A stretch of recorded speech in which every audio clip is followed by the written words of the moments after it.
Hello students, welcome to सक्षम academy online education. आज मैं गुजरात यूनिवर्सिटी के सेमेस्टर 6 के बच्चों के लिए एक चैप्टर आता है मैनेजमेंट अकाउंट 2 में। चैप्टर का नाम है मार्जिनल कॉस्टिंग। अब मार्जिनल कॉस्टिंग कई बच्चों को बहुत डिफ़िकल्ट और कॉम्प्लिकेटेड चैप्टर लगता है, पर मैं आपको उस चैप्टर का रास्ता दिखाता हूँ कि आप क्या कर सकते हो। चैप्टर में बहुत सारी मेथड्स और बहुत सारी फार्मूलाज के बेस पे सॉल्व करना होता है। उसमें से एक मेथड जो डेफिनेटली 7 मार्क्स के लिए पूछी जाती है, दैट मेथड इज़ कॉल्ड की फैक्टर। अब आपको 7 मार्क्स का की फैक्टर का सम मार्जिनल कॉस्टिंग में डेफिनेटली मिलेगा ही।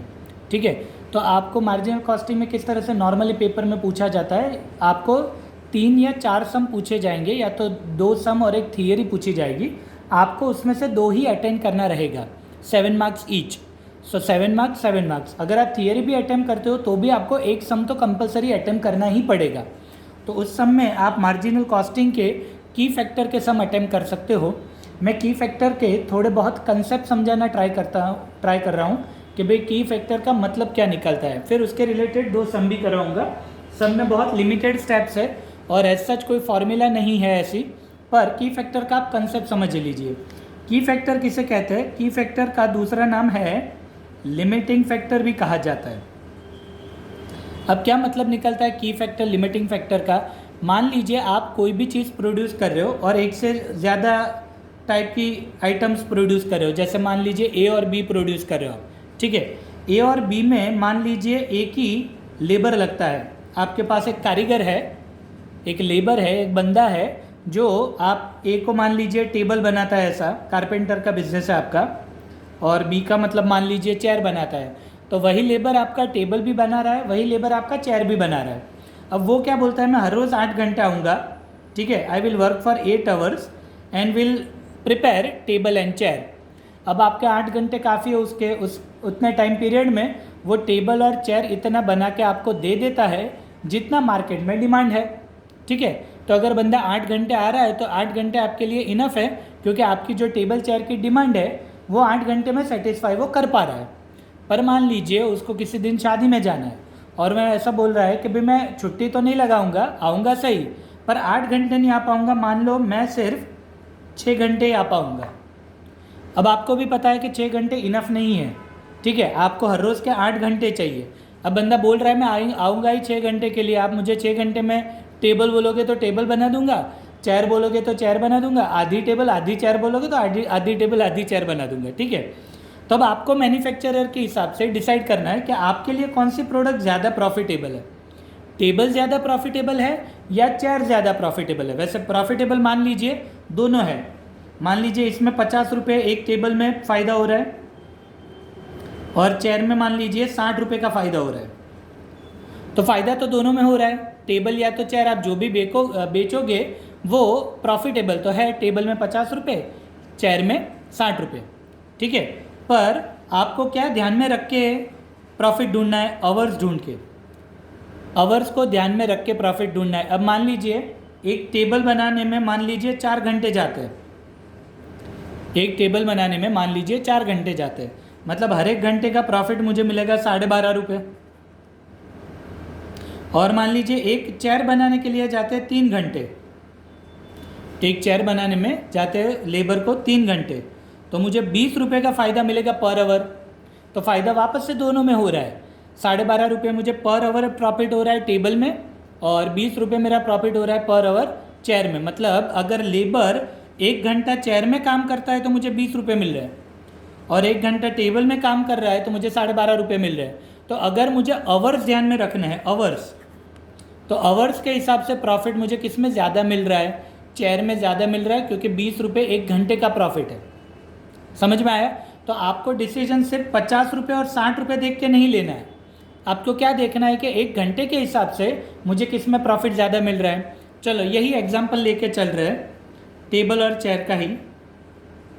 टेबल में मान लीजिए 50 रुपये फ़ायदा है और चेयर में मान लीजिए वापस से वही 60 रुपये फ़ायदा है। अब आपके पास टेबल चेयर बनाने के लिए जो वुड होता है ना, वुड किलोग्राम में, वो किलोग्राम आज बहुत लिमिटेड आपके पास अवेलेबल है, ठीक है। तो आपको लिमिटेड वुड में ज़्यादा बनाना है। अब मान लीजिए ये 2 kg लगाता है टेबल, एक टेबल बनाने में 2 किलोग्राम जाते हैं, तो आपका पर किलोग्राम 25 रुपये का फ़ायदा होगा पर किलोग्राम, किलोग्राम से डिवाइड किया। और इसमें मान लीजिए 4 kg यूज़ होते हैं तो 15 रुपये पर केजी का फ़ायदा हुआ। तो अब आप अगर लेबर के हिसाब से देखोगे, लेबर के, तो चेयर में ज़्यादा फ़ायदा हो रहा था, पर अगर किलोग्राम के हिसाब से देखोगे तो टेबल में ज़्यादा फ़ायदा हो रहा है। ठीक है, तो आपके पास क्या लिमिटेड है, आपके पास किसकी शॉर्टेज है, शॉर्टेज, लिमिटिंग फैक्टर को साथ में शॉर्टेज भी बोल सकते हो, किस चीज़ की शॉर्टेज है, वो शॉर्टेज को ध्यान में रख के डिसीजन लेना है। ठीक है, सम की बात करें तो सम में आपको बताया होगा कि किस चीज़ की शॉर्टेज है, उसको ध्यान में रख के आपको बताना है कि मुझे टेबल बनाना चाहिए या चेयर बनाना चाहिए, या तो पहले कौन बनाना चाहिए, पहले टेबल बनाना चाहिए या पहले चेयर बनानी चाहिए। ठीक है, तो की फैक्टर को ध्यान में रख के आपको डिसीजन लेना है। तो पहले मैं एक सम करवा रहा हूँ जो सुधीर प्रकाशन की बुक में है, 36 पेज नंबर 321। ठीक है, ये रहा उसका क्वेश्चन, मैं रीड भी कर रहा हूँ, साथ में आपको समझाते भी जा रहा हूँ। चलो 36, Kishan company limited manufactures 2 products A and B. The following information relate to 2 products, दोनों प्रोडक्ट की डिटेल दी हुई है ए और बी। देखो ये प्रॉब्लम कब आता है, की फैक्टर का या तो शॉर्टेज का, जब एक से ज़्यादा प्रोडक्ट हो तब। अगर आपको सिर्फ टेबल बनाना होता, सिर्फ चेयर बनाना होता तो वहाँ कोई पंगा ही था। ठीक है, तो बताओ, चलो क्या दिया हुआ है, सेलिंग प्राइस दिया हुआ है, मटीरियल रुपीज़ में दिया हुआ है, लेबर के आवर्स दिए हुए, देखो लेबर के आवर्स। ठीक है, कितने घंटे बन रहे हैं, ए में 50 आवर्स बन रहे हैं, मतलब ए प्रोड्यूस करने के लिए आपको, ए का 1 यूनिट बनाने के लिए यू रिक्वायर्ड 50 आवर्स, और बी का 1 यूनिट बनाने के लिए यू रिक्वायर्ड 20 आवर्स, और पर आवर रेट भी अंदर ब्रैकेट में दिया हुआ है, 1 घंटे का 1 रुपया है, और वेरिएबल ओवरहेड दिया हुआ है 80% of wages, variable overhead 80% of wages, fixed overhead है 10,000। अब अगर आपके पास बुक है और साथ में लेके बैठे हो तो अंडरलाइन कीजिए, if the labour is in short supply, यहाँ पे बताइए कौन शॉर्ट सप्लाई में है, कौन शॉर्टेज है, लेबर। भाई लेबर की जब भी बात आए, लेबर मेजरमेंट होते हैं आवर्स में, मतलब आपके पास लेबर आवर्स लिमिटेड है। ठीक है, कितने आवर्स है वो आगे लिखा है, पढ़िए। Then production of which product is profitable, that is the question. सारे की फैक्टर का वही क्वेश्चन होता है कि कौन सी प्रोडक्ट ज़्यादा प्रॉफिटेबल है। If the production capacity of factory is 2000 units of A and 4000 units of B and 80,000 hours are available, then how much of each product should be manufactured to get maximum profit। ठीक है, maximum profit के लिए किसके units पहले बनाने चाहिए, ए के या बी के, ए के पहले तो कितने, बी के कितने, वो सारा आपका कैलकुलेशन है। ठीक है, तो वापस से ये पैराग्राफ पढ़ लो, ए के कितने यूनिट्स की डिमांड है 2000, बी के कितने यूनिट्स की डिमांड है 4000, और लेबर आवर्स कितने आपके पास अवेलेबल है 80,000 आवर्स आपके पास अवेलेबल है। ठीक है, तो आपने आई होप के स्क्रीनशॉट ले लिया होगा। अब मैं बुक हटा के पूरा सॉल्यूशन आपको सिखाता हूँ। 7 मार्क्स का है, 2 सम करवा रहा हूँ आज ही, मेरे हिसाब से समझ में आ जाएगा। चलो पहले मुझे बताओ कौन सी 2 प्रोडक्ट है, ए और बी। ठीक है, तो पहले लिख देने का ए और बी, उसके यूनिट्स की कितनी डिमांड थी, ए के यूनिट्स की डिमांड थी 2000 और बी के यूनिट्स की डिमांड थी 4000, ए 2000, बी 4000। क्या लिमिटिंग फैक्टर है, आवर्स लिमिटिंग फैक्टर है, तो आप लिखोगे पर यूनिट आवर्स। तो ए के आवर्स दिए हुए 50 आवर्स, बी के आवर्स दिए हुए हैं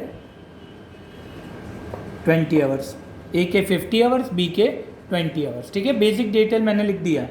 अब सबसे पहले मैं स्टेप वाइज लिखता हूँ आपको जिससे याद रहे। स्टेप 1 सीपीयू ढूंढना है। सीपीयू का फुल फॉर्म होता है contribution per unit, contribution per unit, उसकी फॉर्मूला है SPPU minus VCPU, SPPU minus VCPU. SPPU मतलब selling price per unit, VCPU मतलब variable cost per unit, A B. अब आप बुक देखते जाओगे तो सारी डिटेल मिलेगी। ए की सेलिंग प्राइस दी हुई है 290 रुपीज़, बी की सेलिंग प्राइस दी हुई है 196, माइनस वेरिएबल कॉस्ट करना है आपको। तो मटेरियल वेरिएबल कॉस्ट ही होता है जो रुपीज़ में दिया हुआ है 100 और बी में रुपीज़ दिया हुआ है 80।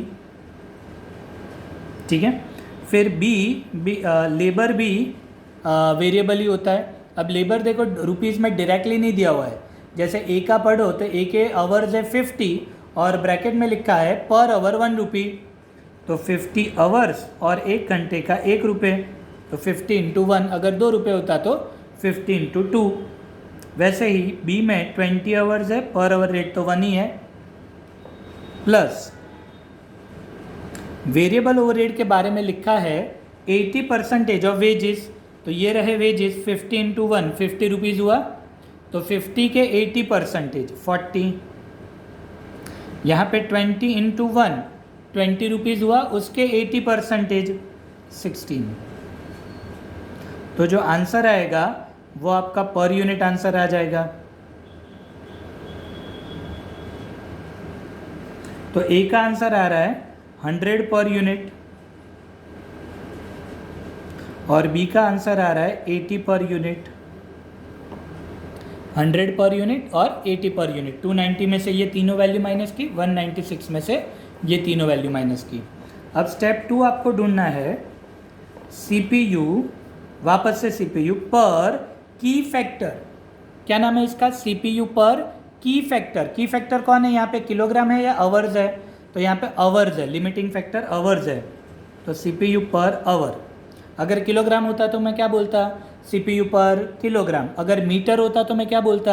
CPU पर मीटर। अगर लीटर होता तो मैं क्या बोलता? CPU पर लीटर। तो चलो ए का CPU कितना आया? 100 रुपीज़। बी का CPU कितना आया? 80 rupees. Divided by CPU per hour ढूंढना है, तो डिवाइडेड बाय आवर्स करेंगे, जो मैंने यहाँ पे टॉप पे लिख के रखे हैं, 50 आवर्स 20 आवर्स। तो पर आवर प्रॉफिट आ रहा है इसमें 2 रुपये, ₹2 पर आवर, और इसमें आ रहा है ₹4 पर आवर।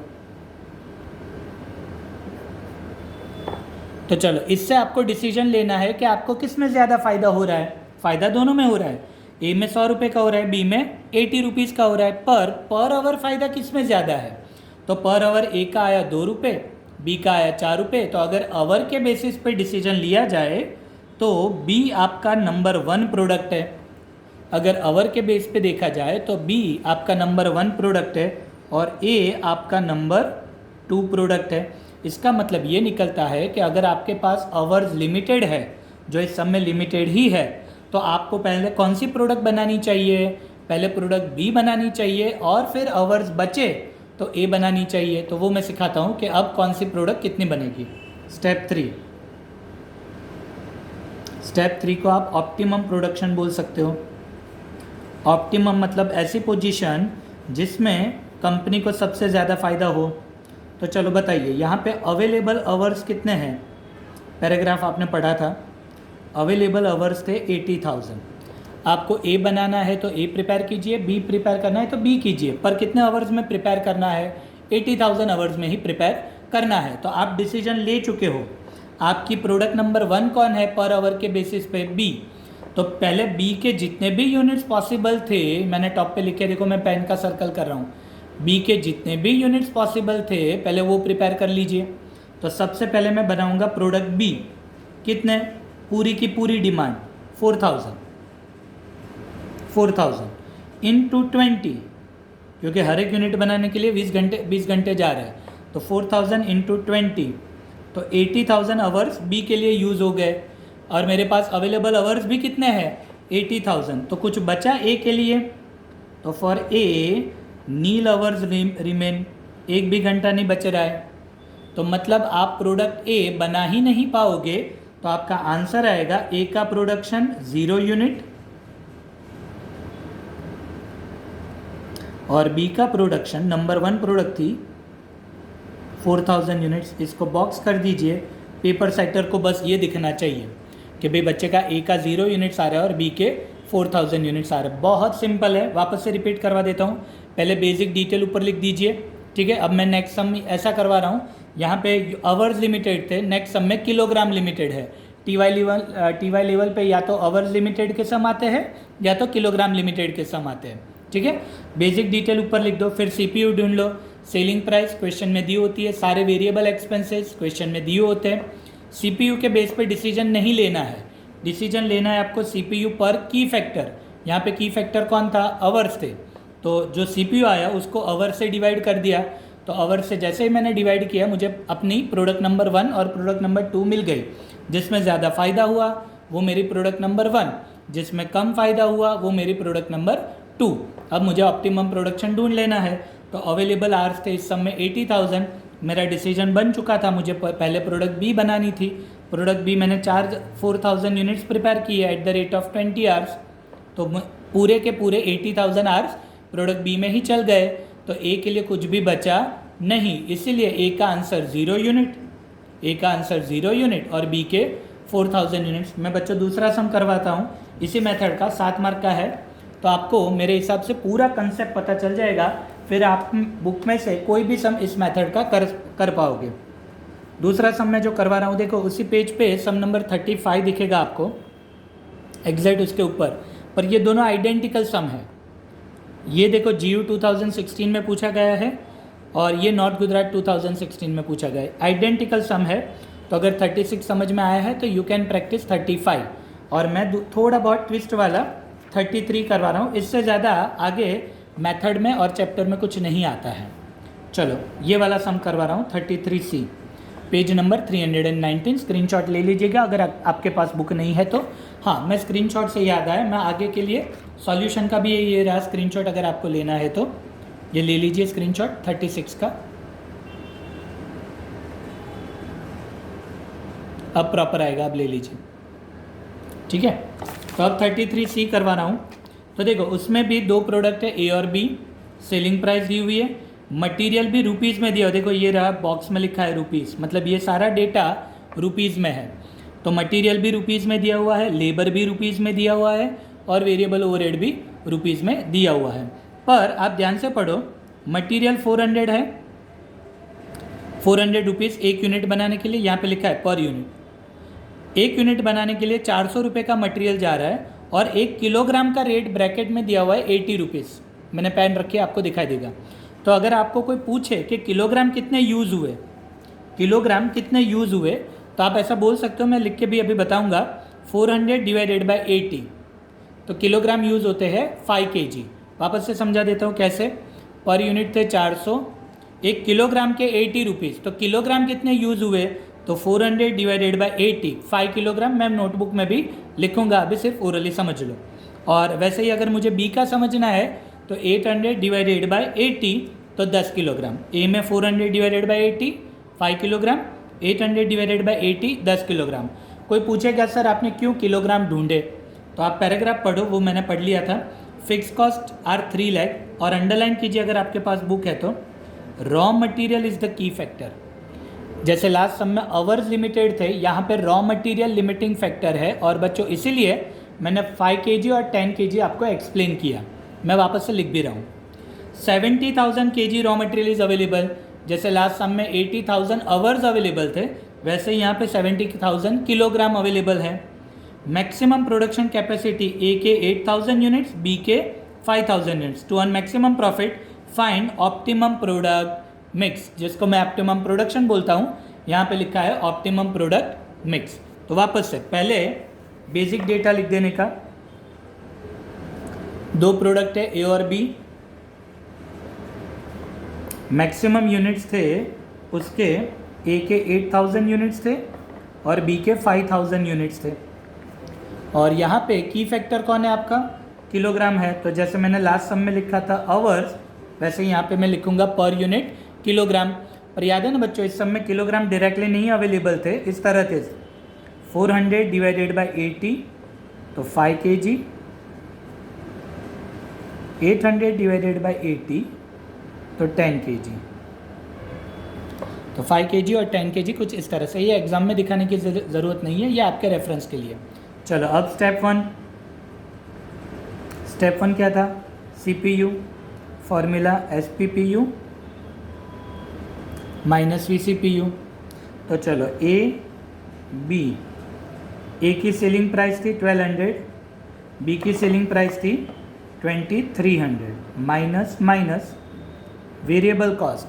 तो मटेरियल आता है वेरिएबल कॉस्ट में 400 ए में है, 800 बी में है, प्लस लेबर भी वेरिएबल ओवरहेड में ही गिना जाता है। ए में 200 है, बी में 500 है, प्लस सी में वेरिएबल ओवरहेड दिए हुए 200 ए में और 400 बी में। तो सेलिंग प्राइस में से दोनों माइनस कीजिए, आपको पर यूनिट आंसर मिल जाएगा। तो ए में पर यूनिट आ रहा है 400 पर यूनिट, ए में आ रहा है 400 पर यूनिट, और बी में आ रहा है 700 पर यूनिट। ए में 400 पर यूनिट और बी में